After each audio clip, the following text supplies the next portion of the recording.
Olá, bom dia, boa tarde ou boa noite, conforme a hora em que estão a ver este canal. Este é o canal Voz Dei Povo. A voz do sem voz.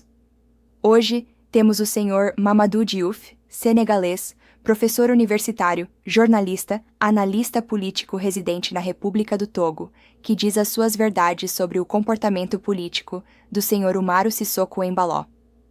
Vamos ouvir o senhor Mamadou Diouf. Para assistir ao noticiário, boa noite.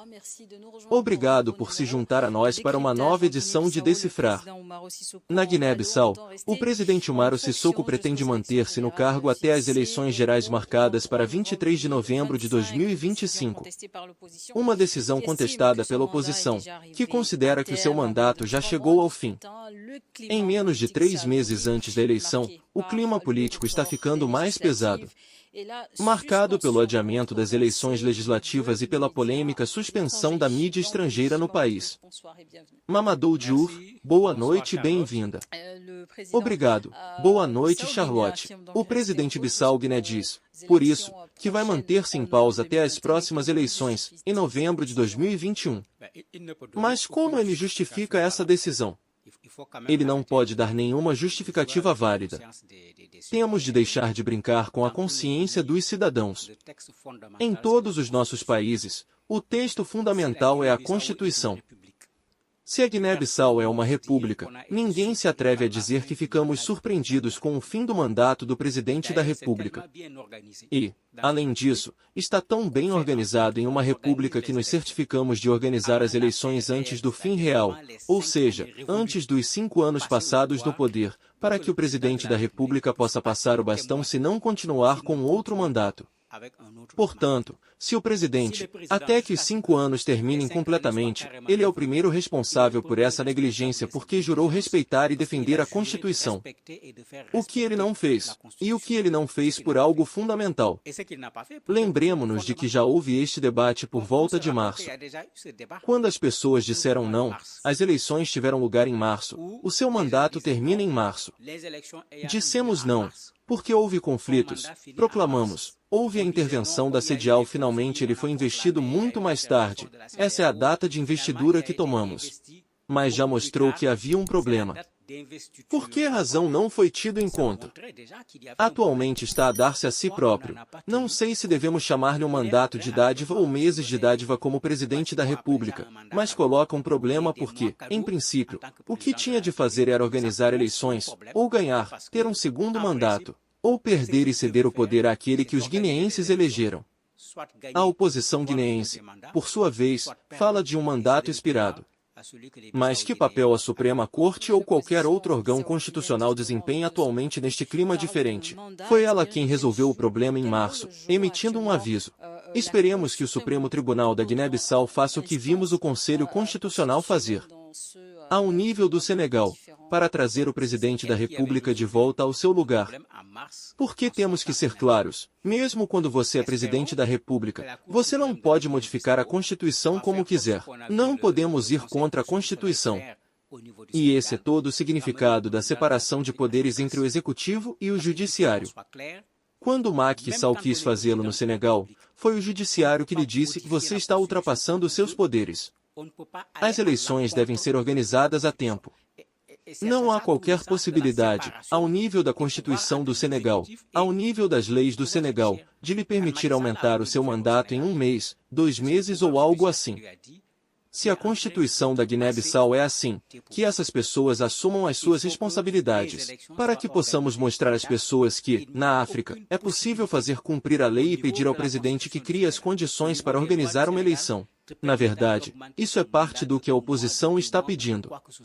A oposição está pedindo uma transição. Porque, como o senhor, do ponto de vista constitucional, não é mais o presidente da República, não podemos ter presidente da República, mas o método conhecido em todos os lugares é fazer uma transição para poder organizar a eleição presidencial. Em todo caso, é isso que a oposição está a exigir, e a oposição está a exigi-lo, falando mesmo de uma transição pacífica. Ao dizer que não estão procurando confrontos nem nada, eles querem que as coisas sejam feitas pacificamente. Neste caso específico, o adiamento das eleições legislativas é percebido como Um simples reajuste do calendário ou uma ferramenta política para atrasar o prazo eleitoral no final? As eleições legislativas são a mesma coisa que eu estava dizendo anteriormente.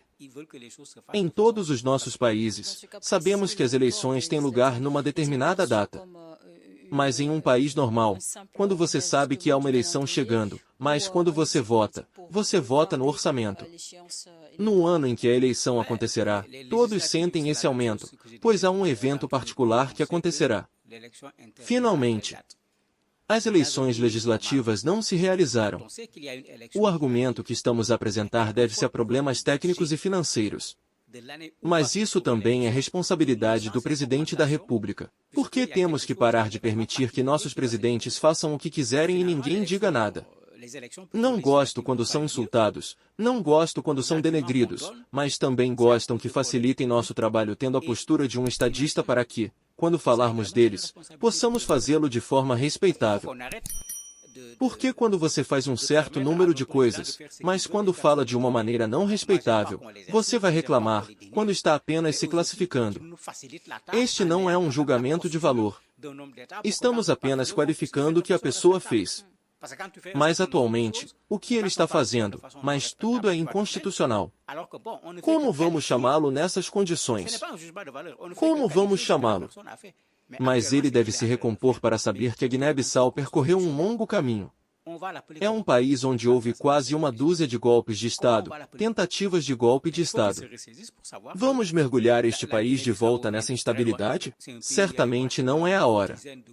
Especialmente porque ele próprio sofreu uma tentativa de golpe de Estado, da qual nos lembramos, enquanto eles estavam no Conselho de Ministros. O que mais ele quer? Ele foi o primeiro responsável pelo sedial. Mas todos o ouviram puxando em todas as direções para garantir que as constituições fossem respeitadas. O que ele está fazendo? Como se chama? É um golpe de Estado constitucional. E a recente suspensão da média estrangeira gerou muitas críticas. Mas o que essa decisão revela sobre a liberdade de imprensa no país? Geralmente, os jornalistas são indicadores da situação democrática em um país. Por duas razões. A primeira razão é que eles têm essa liberdade de avaliar o que está acontecendo. E quando isso atrapalha, eles podem levar todos os tipos de golpes. Eles também têm a capacidade de receber a oposição e dar-lhes a palavra. Mas, o que o presidente terá a ver com os jornalistas? Ele só tem que deixar os jornalistas fazerem seu trabalho. Mas nenhum jornalista sério pode fazer a análise da situação na Guiné-Bissau hoje sem assumir a responsabilidade do presidente da República. E foi isso que foi feito. Ficou com raiva dos jornalistas da Guiné-Bissau. Jornalistas de Portugal, em particular da Lusa e da RTP, foram despedidos porque isso dizia o que está a acontecer hoje. Eles disseram que não. Você não sente quando um país tem que organizar eleições. Não precisamos fazer a pergunta. Sentimos claramente que estamos caminhando para as eleições por meio da reabertura das listas eleitorais. Aqueles que acabaram de completar 18 anos. Anos que chegarão ao nível da lista. Você tem comissões que criamos para que possamos concordar com nada do que foi feito. E as pessoas se perguntavam: quando fazemos isso, significa que não pretendemos organizar as eleições até o momento. Mas hoje, essas pessoas acertaram duas vezes. Sua análise foi particularmente relevante.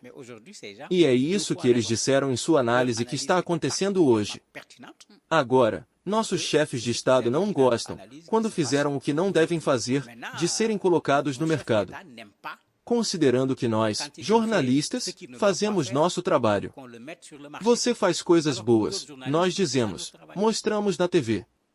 Mas quando você faz o contrário, para continuarmos jornalistas, temos que dizer e mostrar na TV. Porque, caso contrário, nos tornamos partidários ou ativistas quando não somos. E o que você acha de suas análises? Estamos a assistir a um endurecimento do regime autoritário no período que antecede as eleições no país. Mas será absolutamente inútil. Porque simplesmente nos lembramos de como foi difícil para Sedial, para tirar a Guiné-Bissau da dificuldade, após a última eleição presidencial. Não devemos esquecer. Mas ele tem uma oposição à sua frente e em sua oposição, você tem alguns que se opõem radicalmente. E quando o governo assume posições radicais, ele pressiona a oposição a assumir posições radicais.